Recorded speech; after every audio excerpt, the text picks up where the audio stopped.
Ландфил гэж юу вэ? Хог хаягдлыг байгаль орчинд сөрөг нөлөөлгүйгээр газарт булшилж хадгалдаг инженерийн байгууламжийг ландфил гэнэ. Ландфилийг хог хаягдал төвлөрүүлж булшлахад зориулагдсан газар буюу хог хаягдлын төвлөрсөн цэгт байгуулдаг байна. Ландфилийг төлөвлөхөд дараах зүйлсийг анхаарна. Хот суурин газраас 1 жилийн дотор гардаг хог хаягдлын тоо хэмжээнд үндэслэн дунджаар 30-аас 50 жил хог хаягдал дарж булшлахаар тооцоолж талбайг төлөвлөнө. Ландфилийн суурийг бэлдэхдээ нэгтрүүлсэн шавар давхарга дэвсэж, дээр нь өндөр нэгжилтэй полиэтилен геомембран хужилт дэвсэн хийнэ. Ландфилд болсон хогноос шингэн шүүрэл ялгарч байдаг.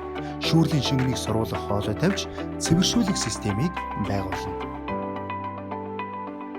Бэлэн болсон талбайдаа дахин ашиглах боломжгүй хог хаягдлыг булж дүүргэнэ. Ландфилээс хий байнга ялгарч байдаг. Хий цуглуулах өндөр нэгтрэлтэй полиэтилен материалаар хийгдсэн хоолой хийм байгууламжтай байхаар төлөвлөнө. Ингэхдээ 20-90 см диаметртэй босоо цоонуудын дотор 5-аас 15 см диаметртэй хоолойнуудыг суулгадаг.